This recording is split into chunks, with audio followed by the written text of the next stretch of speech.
इस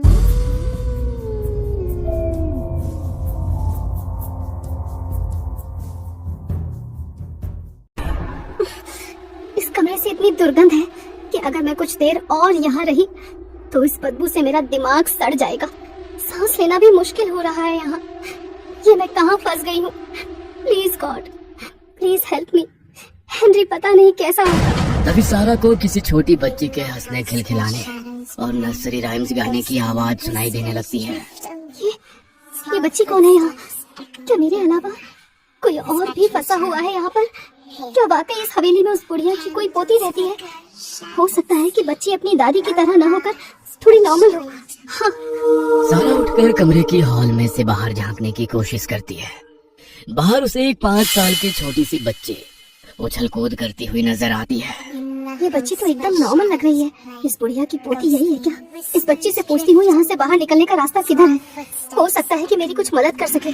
सारा धीरे से अपना दरवाजा खोलती है और सामने खेल रही बच्ची को आवाज लगाती है। बेटा, बेटा सुनो, क्या तुम मुझे यहाँ से बाहर निकलने का रास्ता बता सकती हो? तुम इस हवेली में रहती हो क्या? सारा की आवाज सुनकर अभी तक दरवाजे की ओर पीठ करके खेल रही बच्ची सारा की ओर मुड़कर देखती है।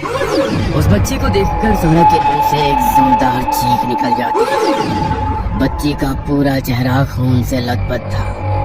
सर के ऊपर एक गहरी चोट का निशान दिखाई दे रहा था। ऐसा लगता था किसी ने भारी भरकम चीज उसके सर में दे मारी हो। अपने सर से बहते खून से बेखबर वो बच्ची आराम से वहां बैठी हुई थी। सारा को देखकर अचानक उस बच्ची के चेहरे के भाव बदलने लगते हैं और उसके शरीर की हड्डियां एक एक कर चट की आवाज के साथ टेढ़ी होने लगती है। बच्ची का चेहरा दूसरी ओर घूम जाता है और पैर भी उलट जाते हैं। ये सब देखकर सारा का दिल उछलकर मानो उसके मुंह में आ गया था। रोते हुए वो वहां से भागना शुरू कर देती है। पीछे से उसे फिर से उस लड़की की नर्सरी राइम्स गाने और डरावनी हंसी हंसने की आवाज सुनाई देने लगती है। इस सुनसान हवेली के अनगिनत कमरों के पीछे ना जाने कितने राज दफन थे। सारा मदद की तलाश में बेसमेंट के एक कमरे से होते हुए दूसरे कमरे में दौड़ लगा रही थी, लेकिन वो नहीं जानती थी उसकी ये लुका छिपी कितने समय और चलने वाली है। एक सुनसान से दिखाई देने वाले कमरे में सारा जाकर सिमट कर एक कोने में बैठ जाती है और आसपास हो रही हलचलों पर बारीकी से नजर रखने लगती है। अचानक ही उसे घड़ी के 2 बार घंटे बजने की आवाज सुनाई देती है और उसी के साथ किसी के भयानक रूप से चीखने की आवाज भी उसके कानों में पड़ने लगती है। इससे पहले कि सारा कुछ भी समझ पाती, एक झटके से कमरे के पीछे की तरफ का दरवाजा खुल जाता है और धीमे कदमों से कोई उस कमरे के अंदर आने लगता है। सारा के दिल की धड़कन तेज हो गई थी। डरते हुए सारा धीरे से खुले हुए दरवाजे की ओर देखती है। सामने का नजारा देखकर उसकी आंखें हैरत से खुली रह जाती है। दरवाजे से हेनरी धीमे कदमों से धीरे धीरे उसकी ओर ही चला आ रहा था। हेनरी को अपनी ओर आता देखकर सारा हक्की बक्की रह जाती है और अपनी जगह से उठकर खड़ी हो जाती है। एकाएक वहीं सड़ी गली लाशें आकर हेनरी के ऊपर टूट पड़ती है। हेनरी की चीखों और खून के छींटों से अगले कुछ पल सारा के लिए बिल्कुल धुंधले से पड़ जाते हैं। कुछ ही पलों के भीतर हेनरी खून से लथपथ होकर सारा के सामने जमीन पर गिर पड़ता है। हेनरी के शरीर से खून का एक एक कतरा चूस लेने के बाद वे सारे मुर्दे फिर से बेजान होकर वहीं गिर पड़ते हैं। जान से भी ज्यादा प्यारे हेनरी को उन डरावनी लाशों के बीच ऐसे पड़ा देख सारा के होश उड़ जाते हैं और वो पागलों की तरह चिल्लाने लगती है। सारा बिल्कुल बेसुध हो गई थी। तभी एक बार फिर से सारा को छड़ी की टक टक सुनाई देनी शुरू हो जाती है। देखा, मैंने कहा था ना, मैं तुम्हें ढूंढ लूंगी। चलो अब अच्छे बच्चों की तरह आओ मेरे पास। कौन हो तुम? मैंने क्या बिगाड़ा है तुम्हारा? क्या चाहती हो मुझसे?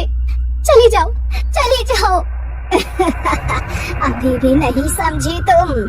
ज्यादा परेशान मत हो, तुम्हें भी तुम्हारे हेनरी के पास जाने में ज्यादा देर नहीं लगेगी। मेरे हेनरी को मार डाला। हेनरी, बिल्कुल भी दर्द नहीं होगा। हेनरी को भी समझाया था मैंने, ये लुका छुपी का खेल ना खेले, लेकिन उसने मेरी बात नहीं मानी। देखो क्या हुआ उसका। लेकिन तुम समझदार हो तो मेरी बात मानोगी ना? तुम्हारे हेनरी की मौत बर्बाद हो गई, मरकर भी किसी के काम नहीं आया, लेकिन तुम मेरे काम आओगी। वो तुम्हारा इंतजार कर रहा है। सारा खून उगलती आंखों से उस बूढ़ी औरत की तरफ देखती है और पास में ही टेबल पर रखा हुआ कांच का एक फूलदान उठाकर बुढ़िया के सर पे तीर मारती है। सर पर वार होने के कारण बुढ़िया दर्द से करा उठती है और जमीन पर गिर जाती है। बुढ़िया को इस तरह जमीन में गिरा देखकर सारा उठकर खड़ी हो जाती है और फूलदान को उठाकर एक के बाद एक बुढ़िया के सर पर वार करना शुरू कर देती है। बुढ़िया का चेहरा खून से बुरी तरह लथपथ हो चुका था। कुछ ही पलों में उसका शरीर बिल्कुल शांत पड़ गया था। बुढ़िया के शरीर में कोई हलचल होते ना देखकर सारा पागलों की तरह हंसने लगती है।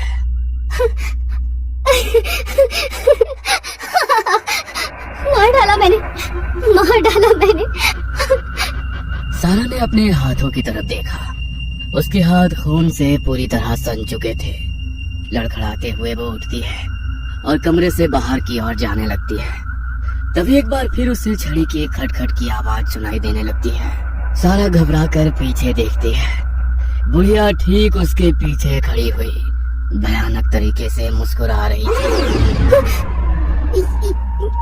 ये कैसे हो सकता है? तुम तो मर गई थी ना? मैंने खुद तुम्हें मारा है। तुम जिंदा कैसे हो सकती हो? सारा के इतना कहते ही बुढ़िया और जोर जोर से हंसने लगती है और अपने सर पर लगे जख्मों से रिश्ते खून पर हाथ फिराकर उसे किसी नरभक्षी जानवर की तरह चाटने लगती है। नहीं, ये सच नहीं हो सकता। नहीं। सारा कमरे से बाहर की तरफ भागने की कोशिश करती है, लेकिन तभी उसे वो बुढ़िया अपने ठीक सामने खड़ी हुई नजर आती है। बहुत हुआ, अब बस नहीं करो ये हाइड एंड सीक। एक बूढ़ी औरत को इतना परेशान करना कोई अच्छी बात है क्या? तुम इंसान नहीं हो सकती। अभी तो तुम मेरे पीछे थी ना, इतनी जल्दी यहाँ कैसे आ गई तुम? गॉड, ये सब क्या हो रहा है मेरे साथ? सारा का दिमाग इस समय कुछ भी सोचने समझने की शक्ति खो चुका था। अभी अभी जो उसने अपनी आंखों से देखा, उसे भी उस पर विश्वास कर पाना उसके लिए बहुत कठिन था। तो क्या ये बूढ़ी औरत और उसकी पोती मर चुके हैं और उनकी आत्मा इस हवेली में भटक रही है? और वो मरे हुए लोग जिनकी डेड बॉडी अभी कुछ देर पहले उसने एक कमरे में देखी थी, जिन्होंने उसकी आंखों के सामने उसके पति को किसी राक्षस की तरह मार डाला। दर्जनों सवाल एक साथ सारा के दिमाग में घूम रहे थे। इससे पहले कि सारा इन सवालों का जवाब ढूंढ पाती, वो बूढ़ी औरत अपनी स्टिक को हवा में लहराती है और सारा की गर्दन पर एक जोरदार वार कर देती है। लोहे की छड़ी से गर्दन पर चोट लगते ही सारा जमीन में गिर पड़ती है और उसके सर से खून बहने लगता है। कुछ पलों में सारा अपने होश खो चुकी थी। दूसरी ओर मॉम, डैड, कहाँ हो आप लोग? ना आपका फोन लग रहा है, ना आपकी कोई खबर मिल रही है। मैं करूँ तो आखिर करूँ क्या? नताशा के पेरेंट्स को गायब हुए 1 सप्ताह बीत चुका था। नताशा ने अपनी तरफ से अपने पेरेंट्स के बारे में पता लगाने की पूरी कोशिश की थी, लेकिन कुछ भी पता नहीं लग पा रहा था। पुलिस भी जांच करके थक गई थी, लेकिन अभी तक पुलिस के हाथ में भी कुछ नहीं लग पाया था। हेनरी और सारा पुलिस की फाइलों में गुमशुदा होकर बंद हो गए थे। कोई नहीं जानता था कि आखिर बीच रास्ते से वो दोनों कब और क्यों और कैसे गायब हो गए। पुलिस अपनी तरफ से ये केस लगभग बंद कर चुकी थी। एक दिन अचानक सारा के मोबाइल से भेजे हुए मैसेज उसकी बेटी के मोबाइल पर रिसीव हो जाते हैं। मॉम ने मुझे एक लोकेशन भेजी है। इसका मतलब मॉम और डैड यहाँ पर रुके हुए हैं। लेकिन फिर मॉम ने ऐसा क्यों कहा कि पता नहीं वो अब तक होंगी या नहीं? कहीं वो दोनों किसी बहुत बड़ी मुसीबत में तो नहीं फंस गए हैं? नहीं मॉम, मैं आप दोनों को कुछ नहीं होने दूंगी। आप चिंता मत करो, पुलिस आप तक पहुँचे न पहुँचे, मैं आप तक पहुँच कर ही रहूंगी। सारा की बेटी बार बार अपने मॉम डैड का फोन डायल करती है, लेकिन दोनों में से किसी के भी नंबर पर कॉल कनेक्ट नहीं हो पाती। पता नहीं अब कॉल कनेक्ट क्यों नहीं हो रहा है। बार बार आउट ऑफ कवरेज एरिया दिखा रहा है। नताशा अपना बैग पैक करती है और कार से अपने पेरेंट्स को ढूंढने निकल पड़ती है। लोकेशन की मदद से नताशा उस बंगले तक पहुंच जाती है और दरवाजे पर पहुंचकर बेल रिंग कर देती है। स्वागत है मेरे बच्चे, मैं कब से तुम्हारा इंतजार कर रही थी। मेरा इंतजार? लेकिन आपको कैसे पता कि मैं यहाँ आने वाली हूँ? आप मेरा इंतजार क्यों करेंगी? मैं तो आपको जानती तक नहीं। परेशान मत हो, जल्दी ही सब जान जाओगी। इतने बड़े बंगले में रहने के लिए कोई साथी तो चाहिए होता है ना, इसीलिए मैं हमेशा मेहमानों का इंतजार ही करती रहती हूँ। इसी बहाने कुछ समय के लिए ही सही मेरा मन बहल जाता है। अंदर आओ, कुछ खाने पीने के लिए चाहिए? नहीं, बस थोड़ा पानी मिल सकता है? तुम बैठो, मैं अभी लाती हूँ। बूढ़ी औरत पानी लेने के लिए चली गई थी। तभी नताशा को किसी छोटी बच्ची के हंसने खिलखिलाने और राइम्स गाने की आवाज सुनाई देने लगती है। अभी तो इन्होंने कहा कि ये बंगले में अकेले रहती है, फिर अचानक ये बच्चा कौन है? कुछ ही देर में बुढ़िया पानी का गिलास लेकर उसके सामने खड़ी हो जाती है। ये कैसा पानी है? इसमें से तो गंदी बदबू आ रही है। छी, ऐसा लगता है कोई जानवर इसमें गिरकर मर गया है। रुको, मैं अभी तुम्हारे लिए दूसरा गिलास लेकर आती हूँ। शायद कुछ गिर गया होगा। रहने दीजिए, मेरी पानी पीने की इच्छा ही खत्म हो गई है। आप प्लीज कोई रूम दे दीजिए रात में रुकने के लिए। अब हाँ जरूर। ये देखो, ये तुम्हारा कमरा है। मॉम डैड यहाँ पर करने क्या आए होंगे? क्या करूँ? इस बूढ़ी औरत से ही पूछ लूँ क्या अपने मॉम डैड के बारे में? ये घर मुझे इतना मिस्टीरियस सा क्यों लग रहा है? पहले फ्रेश हो जाती हूँ, उसके बाद पता लगाने की कोशिश करती हूँ। नताशा बाथरूम में जाती है और मुंह हाथ धोने के बाद बाथरूम का दरवाजा खोलने की कोशिश करती है। ये दरवाजा लॉक कैसे हो गया? कोई है?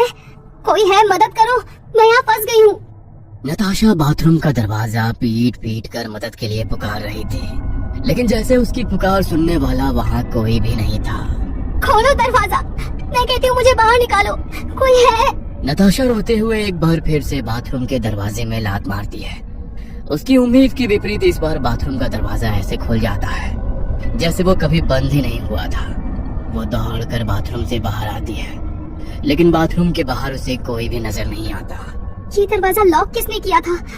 यहाँ तो कोई भी नहीं है। नताशा घबराते हुए वापस अपने बेड पर आकर बैठ जाती है। तभी उसे अपने कमरे में उड़ती हुई एक मधुमक्खी नजर आती है।